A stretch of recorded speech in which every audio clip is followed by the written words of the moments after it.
윤석열 대통령이 계엄령 때 이 담화로 말씀하신 그런 내용이 있습니다. 거기에 보면 이 나라가 움직이지 않기 때문에 그래서 계엄령을 했다고 합니다. 바로 참 아이러니컬한 이 일 하나는 뭔가 하면 계엄령을 선포해서 그 대통령께서 수원 선거연수원에 있던 98명을 잡아갔다고 되는데 지금까지 다른 어떤 내용은 나타나지 않습니다. 근데 그게 엉뚱한 데서 나타나고 있습니다. 이 SK텔레콤의 서버에서 약 3,700만 명의 정보가 또 흘러나갔다 도둑 맞았다고 얘기가 계속 왔습니다. 그런데 계엄을 한 이후에 그와 같은 이상한 일이 없이 서버가 조용해졌답니다. 자체 직원들이 검색한 것 외에는 SK텔레콤 서버가 조용해졌답니다. 다시 말해서 잡다한 해킹이나 도둑이 이제 들어오지 못하는 거죠. 그런 아주 아이러니컬한 일이 있었습니다. 근데 여러분, 그럼 제가 말씀드리려고 했던 두 번째는 뭔가 하면 바로 대장동 문제입니다. 지금 일반 국민 대부분이 알기에는 7,800억으로 횡령을 해서 김만배 뭐 등등등 해가지고 화천대유가 다 구속이 됐습니다. 그런데 이 유명한 항소 포기 사건으로 항소 포기가 아니고 법무부 장관이 항소를 못하게 압력을 넣은 거죠. 항소 포기가 아니고. 그런 바람에 그 7,800억을 국가에서 환수를 못하게 되니까 다시 말해서 저 도적들이 그 돈을 다 차지하게 된 겁니다. 문제가. 그런데 국민들 대부분은 아시기에는 7,800억 그것만 아시죠. 그러나 실제 그 숫자들을 여러분들이 정확하게 아셔야 되는 게 그 대장동에서는 2조가 넘습니다. 왜 그러냐면 이런 얘기는 좀 약간 전문적인 분야이기 때문에 부동산 개발에 관한 전문적인 문제이기 때문에 그렇게 기억이 될 숫자는 아닙니다만 과거에 2003년에 판교 단지 개발 사업이 있었습니다. LH공사가. 그래서 지금과 같은 판교에 테크노밸리 전자단지가 들었었습니다. 그때 판교 지역의 땅을 수용할 때 가격이 약 290만원, 300만원 정도였습니다. 평당. 그래서 그때도 뭐 지주들이 데모를 많이 하고 난리쳤죠. 그런데 2013년 10년이 흘러가지고 대장동을 수용을 했습니다. 성남도시공사에서. 그런데 그때 가격도 290만원이에요. 성남도시공사에서 수용하기 전에 그 당시 시중 가격이 거래되는 가격이 600만원이었습니다. 평당. 근데 갑자기 그 반으로 성남시 성남도시공사한테 뺏긴 거죠. 그 이면에는 절묘한 악마 같은 짓거리 있습니다. 바로 저 이모 씨가 과거 언론에서 공개적으로 주장했던 자기가 모두 기획한 일이었다고 말한 그 내용입니다. 왜냐하면 대한민국 법에서는 주택사업을 할 수 있는 단체가 두 개가 있습니다. 하나는 지주조합입니다. 지주들이 자기들이 전체 조합을 만들어서 주택사업을 할 수 있게 되었습니다. 또 하나는 주택사업 면허를 취득한 건설회사가 할 수 있게 되어 있습니다. 그런데 지주들이 조합을 만들어서 주택 분양사업을 하겠다 신청을 했는데 웬일인지 성남시에서 계속 거절하고 반려를 한 겁니다. 그런데 그 이면에는 엄청난 음모가 있었던 거죠. 바로 그 반려하면서 그 기간 동안에 성남시 도시개발공사를 설립을 한 겁니다. 왜 그런가 하면 LH공사, 경기도시개발공사, SH공사 이와 같은 공기업 내지 공사만이 수용을 할 수가 있거든요. 그러니까 그 땅을 강제로 수용하기 위해서 그 짧은 기간 안에 지주조합이 신청한 사업 신청을 반려하면서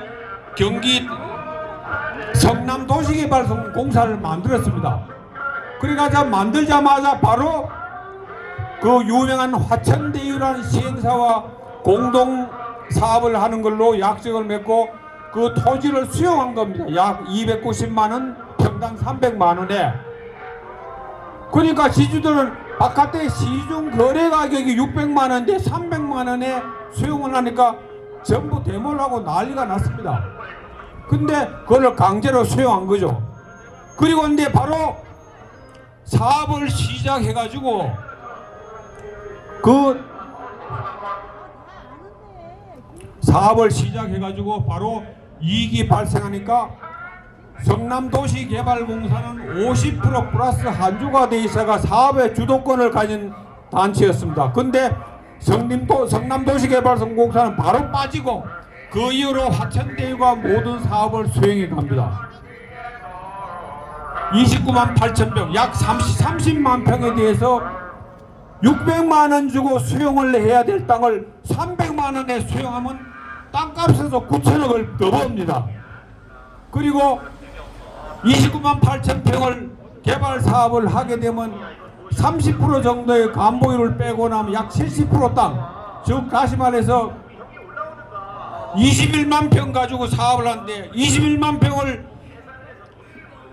용적률 200%를 계산하면 약 30만 평 정도를 분양할 수가 있습니다.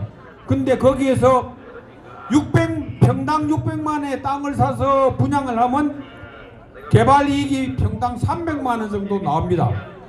그런데 그걸 300만 원에 강제 수용하면 약 1조 8천억의 이익이 나오게 됩니다. 그걸 노렸던 거죠. 다시 말해서 땅값을 1조 8천억 주고 살려면 돈도 너무 많고 나중 이익이 좋으니까 그걸 노렸던 겁니다.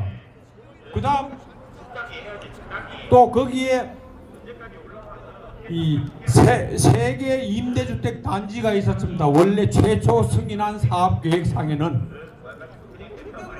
그러니까 거기에서 약 10,000평 정도 되는 대지 3개가 임대주택용으로 배정이 되어 있었습니다. 그런데 화천대유가 성남시에다가 사업계획 변경 요청을 해가지고 그 임대주택 단지를 없애버리고 그냥 분양주택으로 바꿨습니다. 여러분 간단히 계산하면 10,000평짜리 대지에 임대주택을 지으면 약 2만 평을 지을 수가 있습니다. 2만 평은 공사원가로 계산하면 약 2천억이 들어갑니다. 그런데 그걸 분양하면 돈이 많이 나오겠죠. 만약에 임대주택을 계속하면 세계단지에 6천억이 물리게 되는 겁니다. 임대주택은 20년 30년 분할 상환하거나 영구임대를 하기 때문에 돈을 못 쓰는 거죠. 그런데 그 30만 평 전체를 다 분양을 하게 되면 약 1조 8천억이 나오게 되는 겁니다. 그래서 나머지 임대단지를 포함하면 약 거기에서 2조 3천억의 이익이 나와요. 사실은 그 화천대유와 저 이모 씨가 노린 게 바로 그겁니다. 그래서 이게 이 항소를 포기하면 안 되고 재판을 다시 해서 무조건 다시 재판정에서 이 불법 여부를 가려야 됩니다. 그 대장동 과정이 하나하나 전부가 불법이고 탈법이었던 것입니다, 여러분. 그 다음에 그것도 남아있는 백현동 그것도 아마 똑같을 겁니다. 근데 이게 왜 안 되느냐? 여러분 경찰이 수사하면 되죠.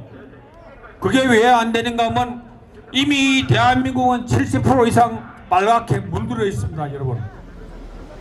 경찰도 보면 약 13만 명의 경찰 중에 3만 명이 경찰 직장 협의회라는 요상한 단체를 만들어 가지고 자기들끼리 따로 놉니다. 경찰들이 고발하고 아무래도 수사를 안 하는 이유가 거기에 있습니다. 부정선거에 대한 수사, 이 모든 것 수많은 이 중국인에 의한 의심스러운 이 살인 사건이 일어나고 해도 그것도 수사가 안 되고 있습니다. 이런 나라에서 여러분 우리만이라도 정신을 바짝 차려가지고 이 자유민주주의를 지키기 위해서 노력해야 됩니다, 여러분. 이상 마치겠습니다.